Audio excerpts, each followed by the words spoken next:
ಸಖತ್ ಖಾರ ಬಣ್ಣ ಮತ್ತು ರುಚಿ ಆಚಿ ಚಿಲ್ಲಿ ಪೌಡರ್. ಲಿಂಗಾಯತ ಧರ್ಮಕ್ಕೆ ಮೀಸಲಾತಿ ಕೊಡಿಸುವಂಥ ವಿಚಾರ, ಆ ವಿಚಾರದ ಹೋರಾಟ ಇನ್ನೂ ಕೂಡ ನಡೀತಾನೆ ಇದೆ. ಎಲ್ಲಿವರೆಗೆ ಬಂದು ಸರ್ ಹೋರಾಟ? ನೋಡಿ, ಕಳೆದ 1.5 ವರ್ಷದಿಂದ ಏನು ನಮ್ಮ ಮೀಸಲಾತಿ ಹೋರಾಟವನ್ನು ನಾವು 2019ರಲ್ಲಿ ಪ್ರಾರಂಭ ಮಾಡಿದ್ವಿ.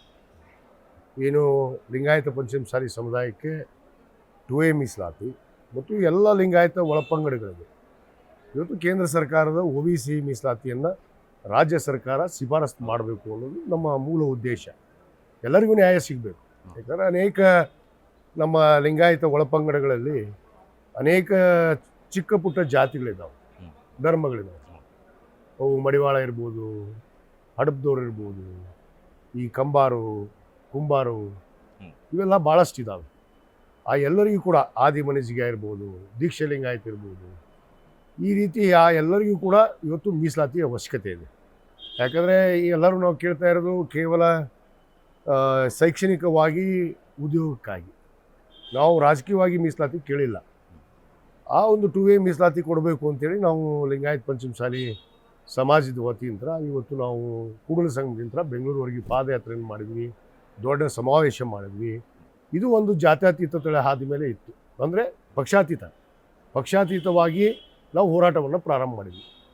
ಅದು ಎಲ್ಲೋ ಈ ಕಳೆದ 1.5 ವರ್ಷದಲ್ಲಿ ಆ ಒಂದು ಹೋರಾಟ ಪಕ್ಷಾತೀತವಾಗಿದ್ದು ಒಂದು ಪಕ್ಷಕ್ಕೆ ಸೀಮಿತವಾಗಿ ಪ್ರಾರಂಭ ಆಗಿದ್ದಕ್ಕೆ ನಾನು ಹಿಂದೆ ಉಳಿದಿದ್ದೀನಿ. ಆದರೆ ನಮ್ಮ ಹೋರಾಟ ಇದೆ. ಏನು ಅಖಿಲ ಭಾರತ ಲಿಂಗಾಯತ ಪಂಚಮಸಾಲಿ ಸಮಾಜ ಟ್ರಸ್ಟ್ ಇದೆ, ಆ ಟ್ರಸ್ಟಿನ ಅಡಿಯಲ್ಲಿ ಈ ಸ್ವಾಮೀಜಿ ನೇಮಕ ಮಾಡಿದ್ದೀವಿ. ನಾನು ಅದನ್ನೇ ಕೇಳಕ್ಕೆ ಬಂದೆ. ಯಾಕಂದರೆ ಲಿಂಗಾಯತ ಧರ್ಮಕ್ಕೆ ಮೀಸಲಾತಿ ಕೊಡಬೇಕು, ನ್ಯಾಯ ಕೊಡಿಸ್ಬೇಕು ಅಂತೇಳಿ ಶುರುವಾದಂಥ ಹೋರಾಟ ಧರ್ಮದ ಒಳಗಡೆ ಹೋರಾಟ ಶುರುವಾಗೋಗಿದೆ. ನೋಡಿ, ಸ್ವಾಮೀಜಿನೇ ಈಗ ಟ್ರಸ್ಟಿಂದ ಅವ್ರನ್ನ ಉಚ್ಚಾಟನೆ ಮಾಡಿದ್ದೀರಿ. ಏನಾಯ್ತು ಸರ್, ಯಾಕಾಗಿ ಅದು ಉಚ್ಚಾಟನೆ? ನೋಡಿ, ಯಾವ ಧರ್ಮದಲ್ಲಿ ಜನಿಸಿದ್ದೀವಿ, ಯಾತಕ್ಕೋಸ್ಕರ ನಾವು ಹೋರಾಟವನ್ನು ಪ್ರಾರಂಭ ಮಾಡಿದ್ವಿ ಮತ್ತು ಎದಕ್ಕೆ ನಾವು ಈ ಸಮಾಜಕ್ಕೆ ಒಬ್ಬ ಸ್ವಾಮೀಜಿ ಇರಲಿ ಅಂತೇಳಿ ಮೂಲ ಉದ್ದೇಶಗಳು ನಮ್ದು ಏನಿತ್ತು ಸಮಾಜದ್ದು, ಆ ಉದ್ದೇಶಗಳು ಈಡೇರಲಿಲ್ಲ.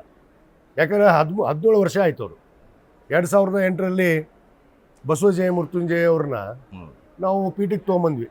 ಅಂದರೆ ಮುರುಘಾ ಮಠದಿಂದ ಇವರು ಅಲ್ಲಿ ಉಚ್ಚಾಟನ ಆಗಿದ್ದರು ದಾವಣಗೆರೆಯಲ್ಲಿ, ಅವ್ರು ತೆಗೆದಾಕಿದ್ರು. ಅವಾಗ ನಾವು ಇವ್ರು ಕರ್ಕೊಂಡು ಬಂದು ಏನೋ ಪಾಪ ಪ್ರಯತ್ನ ಮಾಡಿದ್ದು ಅವಾಗ ಅಂತ ನಮ್ಮ ತಂದೆಯವರು ಬರೀ ಹೆಸರಿಟ್ರು ಮಾಡಬೇಕು ಅಂತೇಳಿ, ಕೂಡಲ ಸಂಘದಲ್ಲಿ ಆಗಬೇಕು ಅಂತ ಅವ್ರ ಕನಸಿತ್ತು. ಸ್ವಾಮೀಜಿ ಮಾಡಬೇಕು ಅಂತ ಅನ್ನೋದು ಉದ್ದೇಶ ಇತ್ತು. ಆದರೆ ಅದನ್ನು ಮಾಡಿದ್ದು ನಾವು. ಅವ್ರು ತೀರೋದ್ಮೇಲೆ 2003ರಲ್ಲಿ ಅವ್ರು ತೀರೋಗ್ತಾರೆ. ಅಲ್ಲಿವರೆಗೂ ಸಮಾಜದ ಏನು ಅಖಿಲ ಭಾರತ ವೀರಶೈವ ಲಿಂಗಾಯತ ಪಂಚಮಸಾಲಿ ಸಮಾಜ ಟ್ರಸ್ಟ್ ಇದೆ, ಅದಕ್ಕೆ ಅವರೇ ಅಧ್ಯಕ್ಷರಿರ್ತಾರೆ.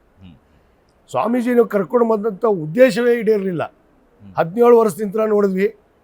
ಒಂದು ಸಮಾಜದ ಜನರಿಗೆ ಇವರು ಧಾರ್ಮಿಕ ಚಿಂತನೆಯನ್ನು, ಸಂಸ್ಕಾರವನ್ನು, ಲಿಂಗ ಪೂಜೆಯನ್ನು ಇವನ್ನ ಯಾವೂ ಕಲಿಸ್ಕೊಡ್ಲಿಲ್ಲ. ನಾವು ಮಾಡಿದ್ದು ಕೂಡಲ ಸಂಘದಲ್ಲಿ ಮೂಲ ಉದ್ದೇಶ ಬಸವಣ್ಣನವರ ಒಂದು ಐಕ್ಯ ಭೂಮಿ. ಆ ಐಕ್ಯ ಭೂಮಿಗೆ ಬಸವ ತತ್ವದ ಆಧಾರದ ಸ್ವಾಮಿಗಳೇ ಬೇಕು ಅಂತ. ಬಸವ ತತ್ವದ ಆಧಾರದ ಸ್ವಾಮಿಗಳು ಬೇಕು ಅಂದಾಗ ಆ ತತ್ವವನ್ನು ಪಾಲನೆ ಮಾಡಿ ಇವರು ಮುಂದೆ ನಡೆಸ್ಬೇಕಲ್ಲ.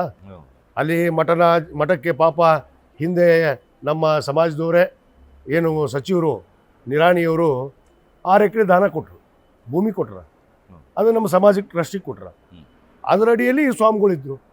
ಇವರು ಉದ್ದೇಶ ಬಿಟ್ಬಿಟ್ಟು ಇವರು ಸಂಚಾರಿ ವ್ಯವಸ್ಥೆಯನ್ನು ಹಮ್ಮಿಕೊಂಡು ಬೆಂಗಳೂರಾಗ ಒಂದು ಮನೆ ಮಾಡಿದೆ, ಬೆಳಗಾಂದಾಗ ಒಂದು ಮನೆ ಮಾಡಿದೆ, ಹುಬ್ಬಳ್ಳಿಯಲ್ಲಿ ಎಲ್ಲೋ ಹೋಗಿ ಲಾಜ್ನಲ್ಲಿ ಮುಕ್ಕೊಂಡೆ, ಈ ಥರ ಒಂದು ವ್ಯವಸ್ಥೆ ನಡೀತು. ಅವ್ರ ನಡವಳಿಕೆಗಳು ತಪ್ಪಿದ್ದು. ಈ ನಡವಳಿಕೆಗಳು ತಪ್ಪಿದ ತಕ್ಷಣವೇ ಸಮಾಜ ಚಿಂತನೆ ಮಾಡಬೇಕಲ್ಲ.